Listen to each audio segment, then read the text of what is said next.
So, tatanungin natin si Baron ng mga experiences niya dito sa Finland and yung mga expectations versus reality, and also some pieces of advice for newcomers here in Finland. So, kailan ka na dumating ng Finland? June 2021. So, summer. Ito pa lang ako sa Finland. 2 years pa lang ako dito. Pagdating nila ng Finland kasi, na-quarantine sila. Saan na kayo na-quarantine? Sa Porlammi. Lapit sa Lapinjärvi. Ay, basta Porlammi. Malapit lang dito sa Helsinki, 1 hour away. Actually, nung time na na-quarantine sila, hindi na nire-require talaga ng Finland na ang quarantine. So, hindi alam kung bakit sila pina-quarantine pa din. Mga parts. liver at gizzard. Ay, nagtaka pala kami dun sa punta kami ng Kaupahalli. Bumili ng internal organs. Internal organs. Tapos nagtanong kami ng lungs. Hindi pala pwede silang magbenta ng lungs. Doon ko lang nalaman. Hindi mo masasabing madali. Hindi ko rin masasabing mahirap. Pero ang number 1 na challenge, yung language talaga. Suomen kieli. Yun lang number 1 na challenge. Maliban dun, weather. Nung first winter ko, yun lang. Pero, wala na.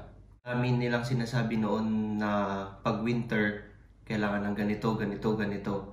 Pero nung nasubukan ko dito, doesn't matter pala yung sa sa sapatos mo kung winter shoes man yan o hindi winter shoes. Unless siguro nakatira ka sa liblib na lugar, kailangan mo talaga maganda sapatos. Pero pag nandito ka lang sa city, yung winter shoes tsaka yung sa normal na sapatos, medyo halos okay lang. Walang pagkakaiba. Parehas madudulas ka pa rin kahit naka-winter shoes ka. So, si Baron, yung pathway niya para pumunta dito, same lang sa akin. Same din ng agents, yung pinanggalingan namin. So, registered nurse sa Pinas, tapos pagdating dito, apprenticeship program for practical nurse. So, ayun, same lang. Dating ko dito, first na work ko, doon ako sa home care. Tawag nila dito, Hoy Bakuti. Home care ako. Doon ako nag-start sa Lahti. Tapos, ngayon, lumipat na ako ng work. Sa Kotihoito.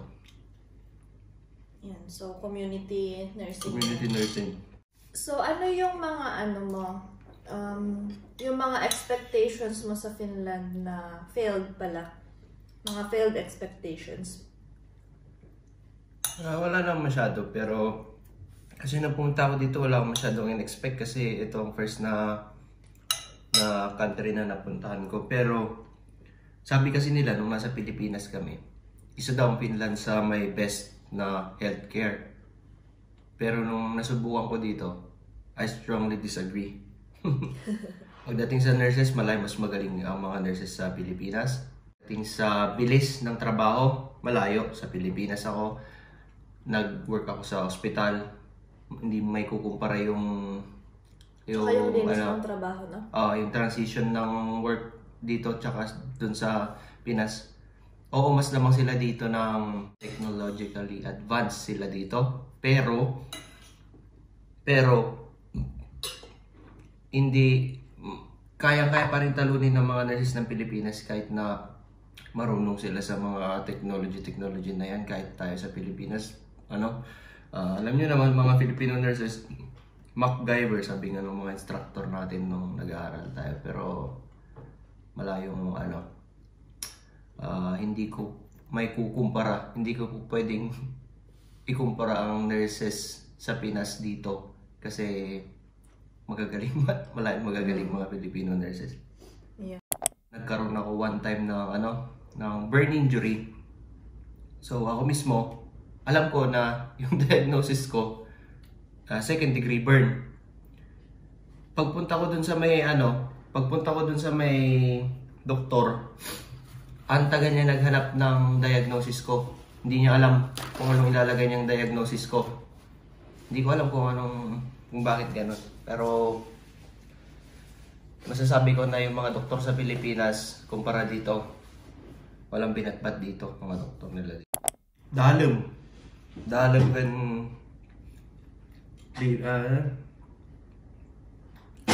lizard kan dalim. Pero, ang bilib ako dito, yung sa educational system nila.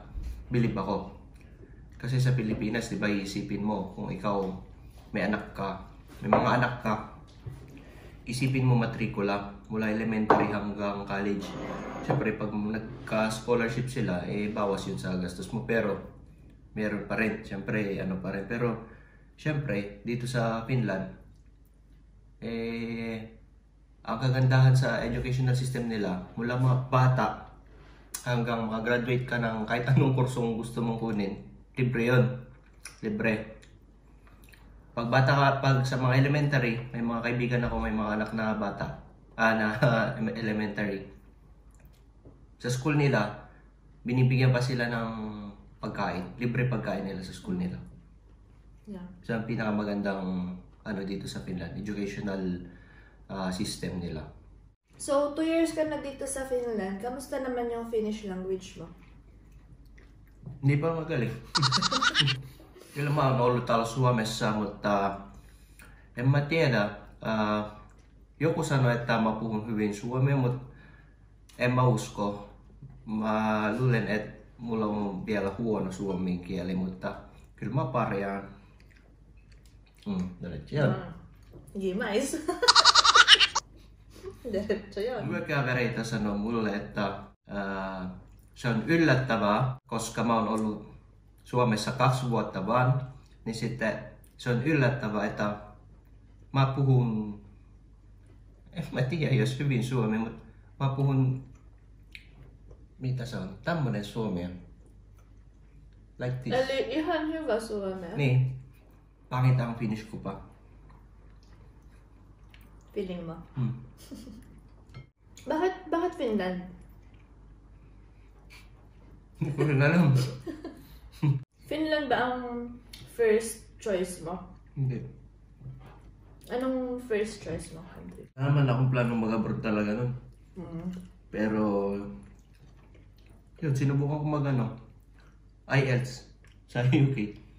Mas nauna ang Finland na opportunity. While ongoing yung review ko sa IELTS, nalaman ko yung tungkol dito sa Finland, Sweden at Finland. Pero dahil sabi nung may kasama kami dati sa Baguio, sabi niya, subukan mo mag-Sweden or Finland. Pinuntaan ko yung agency. Yung Sweden, matagal. Mas matagal kumpara sa Finland. So sabi ko, mas matagal yung language training.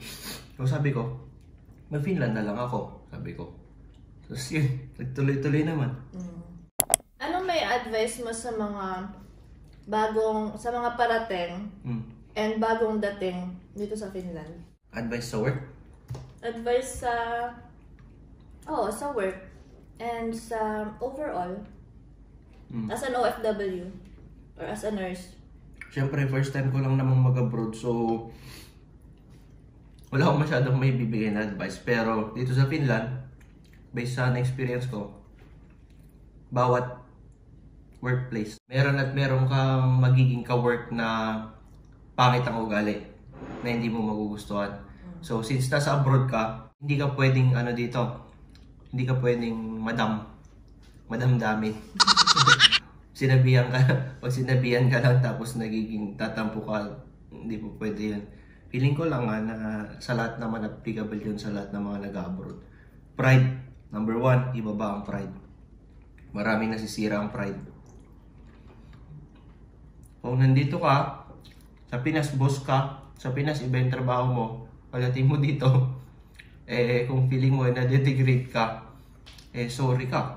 Ginusto mo May time ka naman sa Pilipinas nun, nag-pack ka pa ng gamit mo may pagkakataon ka umatras. So kung ngayon nandito ka na, pangatawanan mo yun. Pwede madamdamin. Or kung hindi, di bumalik ng Pilipinas. Hindi pwedeng mahinang loob. Pwede. So, malakas loob mo? Sa akin, ang lakas lang ng loob ang pag-uusapan. Malakas talaga loob ko. Tignan mo, lumipat nga ako ng Cotahuito na hindi magagaling mag-finish. Yun lang naman pumipigil sa... Marami akong kilala. Yung pumipigil sa kanila. Lumipat ng work kasi sa finish. Pero wala kung hindi ka aalis sa comfort zone mo, walang mangyayari sa'yo. Kailangan subukan mo yung mga pamatakot. Bagay-bagay. Oo. Sarap ng bopis. Luto ni chef. Sino ang chef? Sino nga ba nagluto nito? Chef Isko. Luto ni Chef Isko. Chef RG. Shout out. Pero di ba mahilig ka din magluto? Mahilig din ako magluto. Mga putyo-putyong luto. Sabi ni Chef Isko, putyo-putyo. Busog na ako. Nagsisimula pa lang ako. Dating mo ng Finland, apprenticeship training for Lahi Hoyataya. Kamusta naman yung naging work mo nun? Maswerte ako. Masasabi ko maswerte ako. Kasi unang naging oyaya ko, yung oyaya, yun? Ano ba, paano mo masasabihin yun? Clinical guide. O parang clinical Instructor. Parang CI. Yung first na naging oyaya ko, magaling mag-English. Pag may hindi ako naiintindihan, talagang in-explain niya. Kasi yung mga ibang kasabayan namin, kabatch namin, yan sabi nila na yung oyaya nila, hindi nagsasalita ng English. Lucky sa pagdating sa oyaya ko. Ano namang worst na experience mo sa Finland? Worst? Wala. Wala pa? Swerte. Ewan ko. Worst na experience ko dito sa Finland. Nagkaroon ako ng burn injury, yung sinasabi ko kanina. So, pumunta ako nagpa-check up. At sinasabi ko na, at tinanong ako na kailan nangyari. Siyempre, sinabi ko, sa bahay, sabi ko. Kasi nagluluto ako. So, hindi sinagot ng employer yung check-up na yun kasi outside ka na daw ng work. Dapat, kaya sinasabi ko pagdating sa mga ganyan na healthcare system na mga ganyan. Kasama sa healthcare system yun eh. Oo, kasama. Pero wala, hindi best ang healthcare system ng Pilipinas. Nagbayad ka pa ng magkano yung binayaran mo? Bayad ako 100 plus. May nangyari din sa akin ganun nun. Nahulog naman ako sa may hagdan. Naghahabol ako ng train. Tapos, outside working hours din kasi gabi na. Yung check-up ko, hindi covered na employer, syempre. Tapos, pinag-ano pa ako ng pinag-röntgen. Pina-x-ray pa yung pa ako. Yung x-ray umabot ng 200. Paalang yun 200 plus. So, binayaran ko. Plus, yung check-up fee, yung doctor's fee. Oo, 200 euro. Parang inabot ako ng, basta na 200 plus ako doon.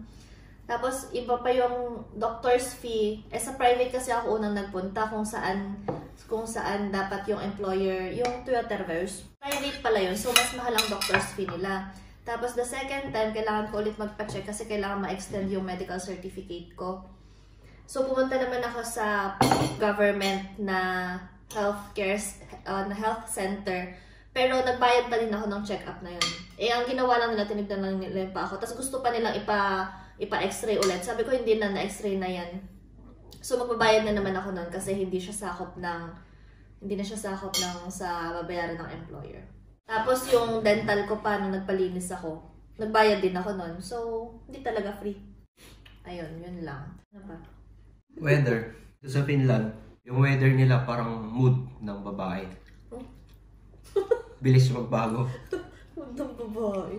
So, ayun lang guys. Yun yung mga niya. Siyempre yung mga na-share is based from his personal experiences. Mga nakikita niya, observations niya. Kanya-kanya naman tayong experience pagdating sa Finland. So, merong iba na mga kilala ko na pangit yung experiences. Ganun lang. Swertihan lang. Oo, swertehan lang. So, kanya-kanya. Yun lang.